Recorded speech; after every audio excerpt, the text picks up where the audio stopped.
Finish or not finish, pass your papers.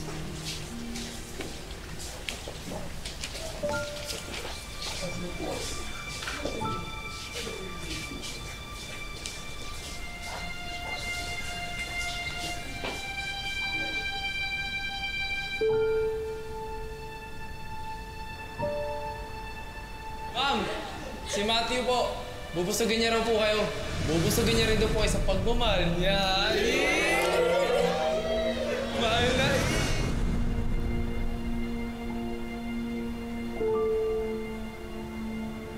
Hoy!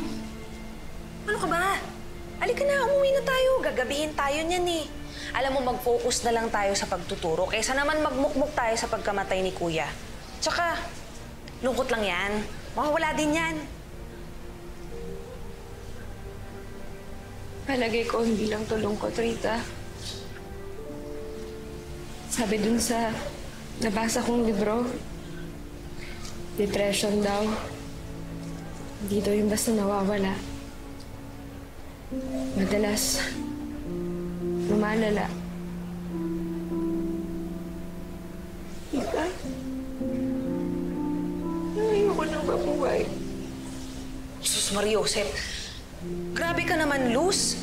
Eh kung lahat ng taong namamatayan, ganyan, depresan, eh di sana lahat tayo, baliw na. Eh lahat naman ng tao dumadaan sa ganyang pagsubok. Ano, mauna na ako. Ikaw umuwi ka na rin dahil may 4 na batang hindi lang naghihintay. Umaasa din sila sa'yo. Huwag ka naman panghinaan ng loob. Pabihira ka naman eh. Tandaan mo, hindi ka lang basta guro. Nanay ka din. Naintindihan mo? Mauna na ako, ha? Umuwi ka na rin.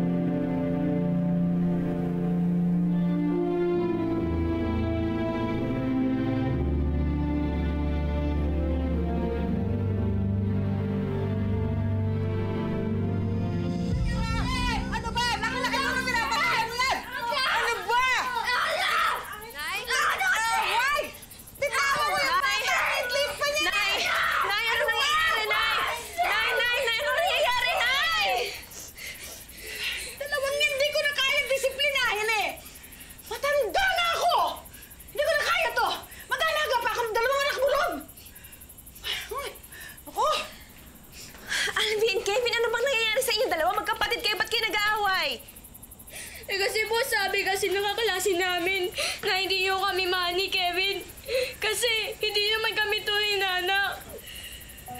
Tapos, palagi naman kami nakakalimutan sunday sa school.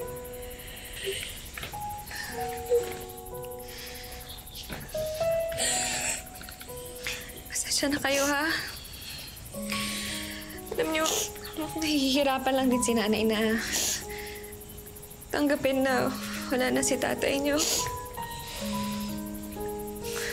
Pasensya na, ha? Kami din naman po. Natatakot din po. Kasi baka kami din po iwanan niyo po. Hindi mangyayari yun, ha? Ha? Lahat kayo, anak ko, pare-pareho kayong mahal, ha? Pare-pareho natin namimiss ang tatay niyo, pero andito lang ako, ha? Ha? Anong umiyak? Kayo din po.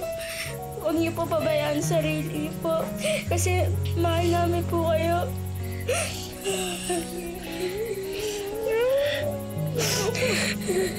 Pasensya na kayo.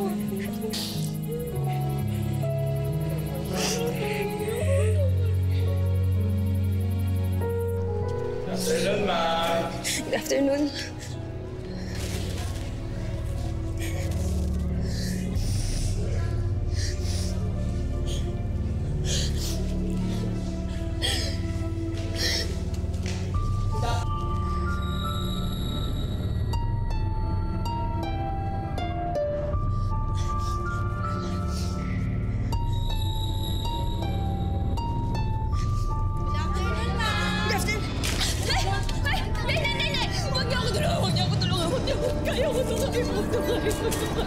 Hindi! Huwag niyo nga ako tulungan! Lumayo kayo!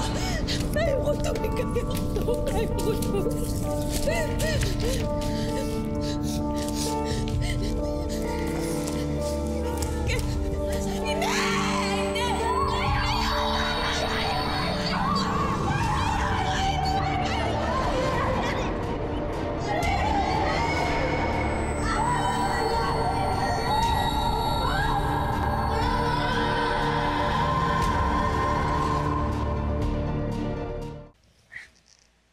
Masakit ba?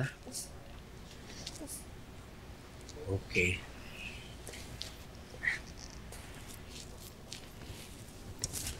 Ma'am Luz, I will be totally honest with you. May infection sa dugo mo. May mga scabs din sa anit mo kung kaya madalas sumakit ang ulo mo.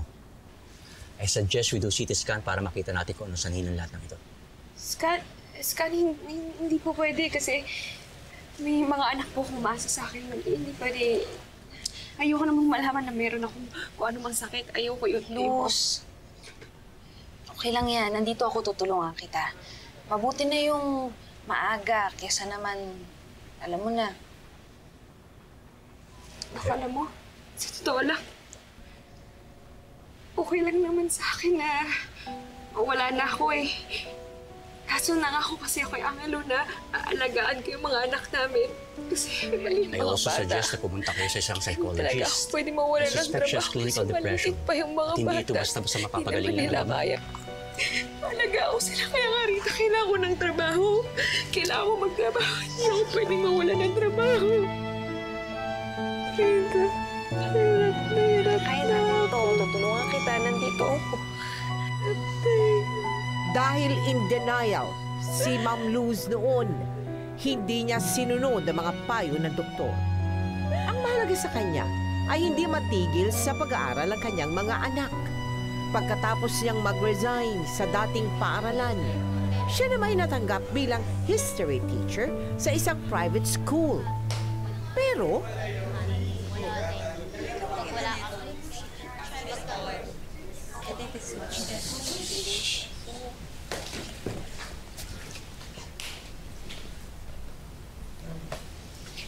Hello.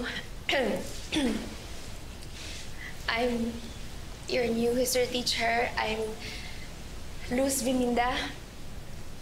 Luzon, Visayas, Minda, no? My surname is Goto. So if you need anything, you can go to me. Go to me. Are you sure you are equipped to teach world history? It looks like you are in your own world, like imaginary world. Who is the first woman ever? When did the first woman? Which country